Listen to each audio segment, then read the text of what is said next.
I've got an air-cooled 964 911 behind me. And I also have a 1982 911 SC Targa as well. So I really know these 911s. Why are they going up in value so much lately? Let's find out. The 964 911 came out in 1989 and was 85% new, although it was tough to tell on the outside. And to me, that's a good thing. I'm a huge fan of the 80s 911s, the SC and the Carrera, and this one looks very similar. You can tell the 964 911s by the integrated body-colored bumpers, and also by the rear wing that actually extends when you exceed 50 miles an hour.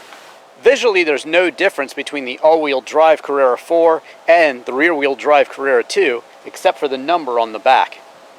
The only thing non-standard on this car are the BBS wheels, but they are period correct and very popular for 911s. I'm very pleased with the shape of the 964. You can definitely see the family resemblance all the way back to 1965 and even to this day. Inside there's much that's different from the previous generation Carrera, but thankfully all of the trademark bits of the 911's interior remain the same. There's the ignition on the left of the steering wheel, designed that way to make for quicker running Grand Prix starts. And the gauges are still laid out the same way they were, basically, in 1965. The door handles, with their integrated storage, and the door locks are all the same from the previous two generations.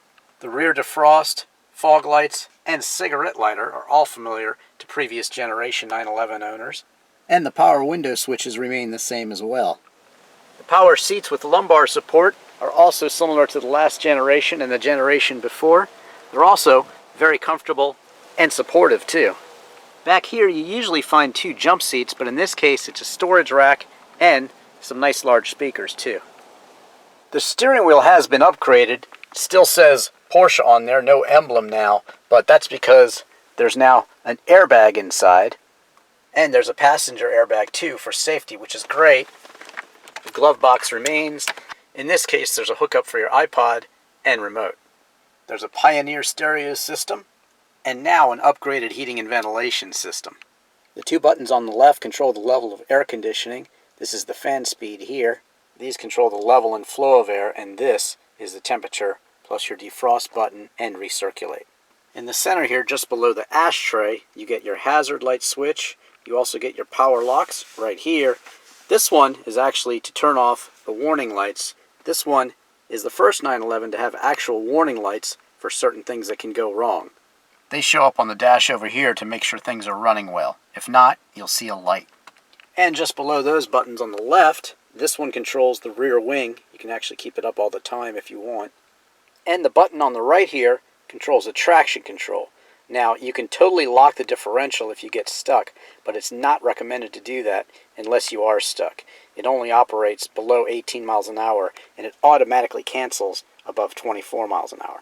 No more ventilation controls down here by the parking brake, and here, the 5-speed shifter with reverse feels much, much better than the prior generations. It's actually easy to shift. You can downshift, upshift very easily. The 915 transmission in my 911 SC is really just a clunk it into gear, clunk it into gear. You certainly can't shift it quickly, but this one, you can. It's a vast improvement. The clutch and pedals are also much easier to operate on this one. It's a big step forward. And now back to those traditional gauges. You have a nice big tachometer dead center. On the far left here is the fuel gauge and also the oil level gauge. You're supposed to disregard it when you're driving, but if you're at normal running temperature, it should be accurate if you're on flat land. Next you have the oil temperature and pressure gauge. The 911 has a lot of oil inside of it because it is air cooled, so it's very important to monitor these levels and make sure you're good. Next you have the speedometer and odometer. The speedometer reads in kilometers per hour or miles per hour. And lastly, there's the clock here. Connected to the steering wheel are the windshield wiper switch here, which actually you can also control the interval windshield wiper switch here on the dash. There's also the familiar Porsche cruise control, and on the left your lights and blinkers. So don't worry, inside it's still very traditional 911 with some new, updated modern creature comforts for the 964. The trunk, of course, is in the front, and you have the tonneau cover, also a Porsche compressor for the air to pump up the tire, and a full toolkit.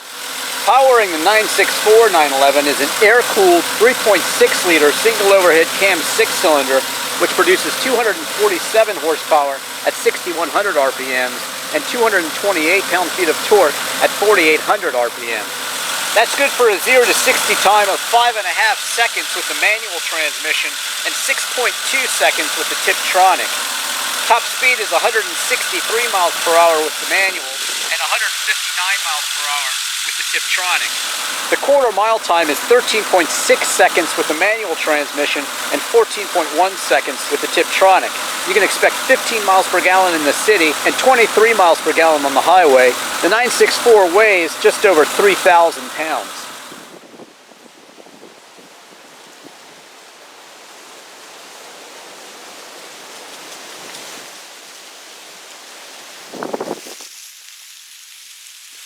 One of the first things you notice when driving the 964 911, especially if you happen to be parked at the time, is that it's very easy to steer. This is the first 911 with power steering, and it does make a difference. You need forearms like Popeye to drive prior 911s, and it's really tough to steer when you're at a standstill. And that's not the only way that the 964 911 is more advanced and more ready for the more common driver to drive it. Less of an enthusiast maybe, but someone who still appreciates a good, fast, powerful car and the image that the Porsche conveys. That's why the 964 911 was initially introduced only with the Carrera 4, the all-wheel drive version. Basically, it sent 31% of the power up front to the front wheels and 69% of the power to the back wheels. So you had a car that still had a rear bias, so you could still get it to oversteer and have fun with it, but it was also safer because it was much harder to make this car spin and get the snap oversteer that it's so famous for. Basically, it's like a hammer. When you throw a hammer, it flips real quick, and that's basically what the rear-engine, rear-wheel drive does with all the weight and back there. If you get scared in a turn and you're hard on the throttle and then lay off suddenly, snap oversteer. Or if you give it too much gas, snap oversteer. And these were problems for the normal driver, not the enthusiast driver, because that's the thing about the Carrera and the 911 SC and all of the 911s before that. It basically is a true driver's car. You have to be bold. You have to be aggressive with it. And when you are, it pays you off in dividends. But if you aren't, and you don't respect the 911's rear weight bias, or you get scared in a turn, or you just don't know what you're doing, well, it can definitely bite you, and bite you hard very fast. But therein lies the joy of the earlier 911s. The feedback through the steering wheel, letting you know what those front wheels are doing at all times, and the feeling you get in the seat of your pants, knowing what the back end's doing, is just the trademark of the 911s, the earlier ones, and that's why people want to own these cars, and that's why the values keep rising. The 911 is a true driver's car, really equipped with everything you need to go fast and monitor the car, and nothing you don't. It's all about the driving experience, and it was just beautifully engineered by the Germans. It's basically the same car, the earlier ones, as the Beetle. Air cooling for the engine, and just a very simple engine in the back, and simple but very good solid engineering to make the 911, even the older ones, feel very solid and reliable, because in most cases they are. Now, in terms of the all-wheel drive Carrera 4 versus the rear-wheel drive Carrera 2, the rear-wheel drive 911s deliver more of what purists want from their 911. It's a challenge to drive well, but when you do, it's truly an amazing experience. It's hard to master, and it takes someone with balls to be able to drive it on the edge. This is not the case with the Carrera 4. I recently drove it in a steady rain, and I really couldn't phase the car. I tried to play with it a little bit, and you can get it loose, but it's certainly a lot safer than the earlier cars without the traction control and the all-wheel drive. The Carrera 4 really is a great Porsche 911 for people that live in inclement areas, or someone that just wants that built-in safety. Plus, you've got the airbags too, and that's a great thing for safety also. So in foul weather, the 964 helps the driver remain confident and still be able to push the 964 into a turn, while in the 911 SC or the Carrera or earlier cars, you have to use extreme caution to keep it in line when the weather gets tough. Another thing the 964 has going for it is the total flexibility in what you want to buy. If you want it with an automatic Tiptronic transmission, you can get it. If you want it in a coupe, you can get it. If you want that traditional 911 Targa, you can get it. If you want the full convertible like this one, you can get that too. So the 964 gave the Porsche 911 buyer a lot of choices and a lot of flexibility too. Of course, you had to pay for that flexibility too. This 911 Carrera 4 Cabriolet started out just under $85,000 when it was new. Options for this one included the midnight blue, dark blue top, which was $1,015. The classic gray leatherette seats were $1,137. The blue piping on the gray leather seats was $119. The power driver seat and the power passenger seat were $528 each.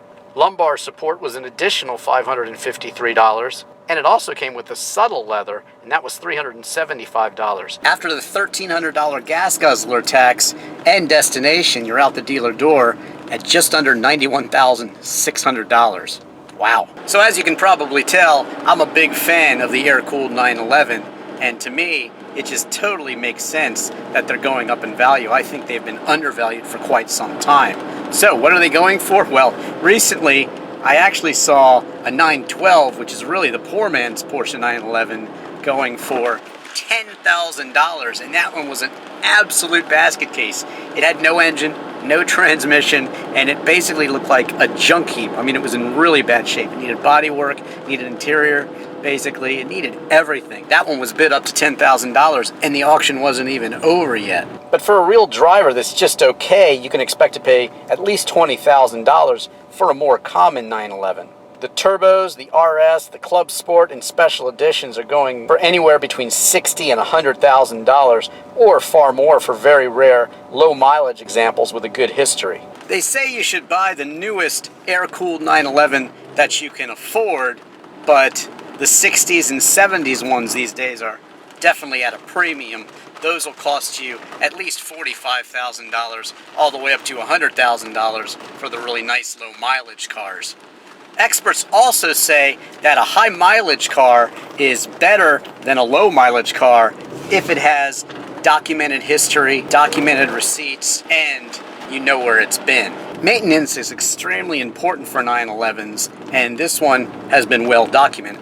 It even has the original window sticker, and I've got receipts on this one going back about 13 years, so that's good. I know where this one's been, and that's a good thing. You want to know that when you're buying a Porsche 911, because virtually anytime you take it into the dealer, it's going to be a lot of money. If you take it to a specialist, it's going to be a lot of money. 911s are not cheap cars to have worked on by a mechanic, but if you can do it yourself, well, it's basically just a bigger Volkswagen engine. So they are still easy to work on back up to the 964 here, and that's another charming thing about them. If you're a good mechanic, you can actually service and take care of this car fairly easily. Plus, there's plenty of support online to help you with any problem you'll have with your 911, no matter what year. Just Google the problem in the year of your 911, and you'll find someone who's been there and done that, and they can help you sort it out. Another great thing about the 911s is that you can put parts on them from sometimes previous examples and sometimes newer examples of the 911. So you can definitely get more speed out of it if you want, and you can definitely customize it because there's a lot available out there that'll help you get the look you want from your Porsche if you want to make it stand out. If you want to track it, well, you can also get anything you want to track the cars as well. So really, 911s are worldwide popular, and for good reason. So there's a lot of parts out there, and you can really make these cars stand out and really make them reflect your own personality, which is another great thing. Don't go too crazy though, because some of the outlandish ones aren't worth as much money. People like these cars stock. Although I am a big fan of the 80s Gambella Avalanche 911s. Those are really cool. With the 964, you also had a revised suspension. They replaced the torsion bars with coil springs and shock absorbers, plus they made the car more aerodynamic, and therefore quicker, of course. This is what you want to see up ahead, a nice wooded, windy road, and those famous Porsche 911 headlights glaring above in front of you. The handling is still traditional 911, which is a good thing for purists, but in this case with the all-wheel drive, you just feel that much safer. You can still have fun with it, you can still toss it around, there's still good feedback from the steering wheel, and you still know what the back end's doing, just not to the level of the prior 911s like the SC and the Carrera. It's also a very fast car, even by today's standards, and it's got a nice Autobahn top speed too of over 160 miles an hour for the manual here, and that's definitely nice. You want your Porsche to be able to cruise fast all day on the Autobahn, and it can. Checking out the night look in this 964 911, and looks good. You can see the white of the gauges, and that's good. And it's nice to see that familiar 911 gauge cluster too, even at night. Right there. That's what you want. The sound of that single overhead cam 6-cylinder behind you just wailing away.